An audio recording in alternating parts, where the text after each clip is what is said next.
Okay, well, as you can probably tell, the lighting's gone. Alright, what I've got here, which I'm trying to show you, is an onion.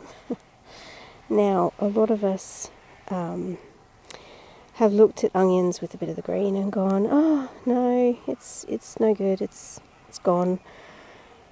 When you're on a really extremely tight budget, the change in flavour is actually quite welcome, because it's almost like you're having spring onions or something along those lines, and then regular onions, so it's kind of nice, it's refreshing.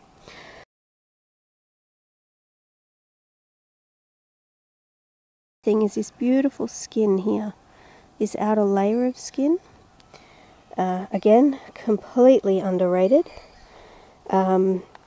It's actually fantastic. It's really, really good for your skin. Ironically, the onion skin is good for your skin. It's also fantastic after you've made a broth or a tea out of it, which is basically flavourless or pretty close to it. You can add it to whatever you're cooking. You don't actually eat the skin part, but all the nutrients that come out of it when you put it in boiling water for a little bit are actually worth the effort. See, I've used the onion skins. I'm not sure if you can tell how much colour that has in the tea blend. You know, it's got a nice kind of tinge to it. The most important thing though is that it doesn't taste horrible and oniony as you might imagine it would, and it's very high in nutrition, which is the whole point, really.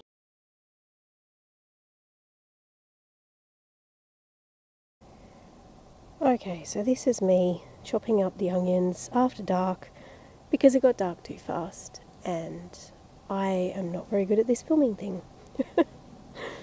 But anyway, I'm actually chopping them up. I don't know if you can see. If I can move the torch. It's on the lid for the fry pan. So that'll do. That'll get the job done.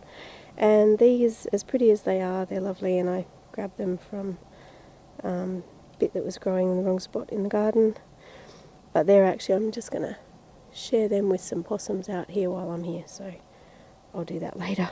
But yes, so I'm just chopping up some onion. As you can tell, there's, you know, a bit of variety because of that sort of greener part at the top. And I'm just going to fry that up in the fry pan. And yeah. Okay, so I finished cutting that up.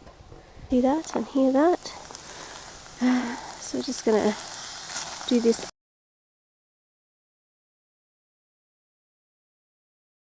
Alright, so we're just going to add some flavouring from this, because everything with a bit of flavour is that much easier.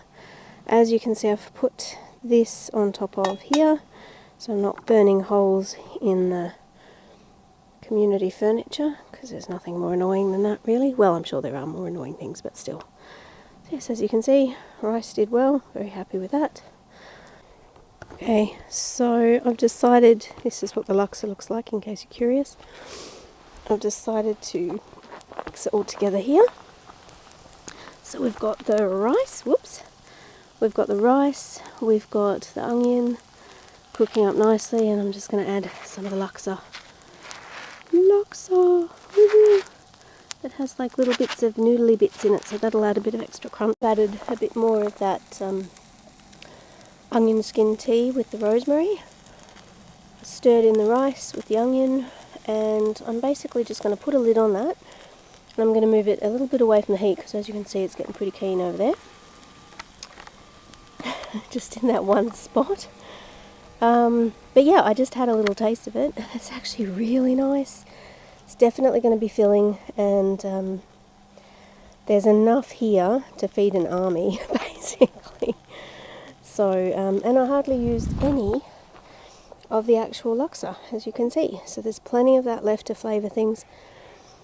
I guess the point that I'm trying to make is, if you get these sort of $1 cup of soups that have generally 2 serves in a packet, some of them have 4 I think, but generally these days they're 2.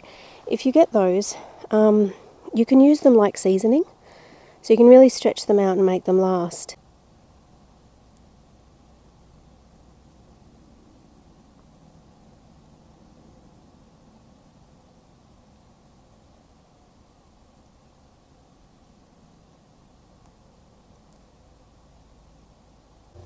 Okay, Clay, from Australian Survivalism, this is for you. Because as you mentioned on your channel quite some time ago, it's not uncommon for people to leave embers. Now, I'm not sure if it's going to actually capture them. Looks like it isn't. I wonder if I poke it around with a stick a bit, if you'll be able to see them. Yeah, there we go. Alright, so as you can see, it looks like the fire's out. The fire's not out. So, just to add to the message that you've put out there and many others like yourself have put out there, I would just like to say, very important to make sure the fire is put out properly. So before I leave, I will definitely be dousing this with a lot of water, just to make sure.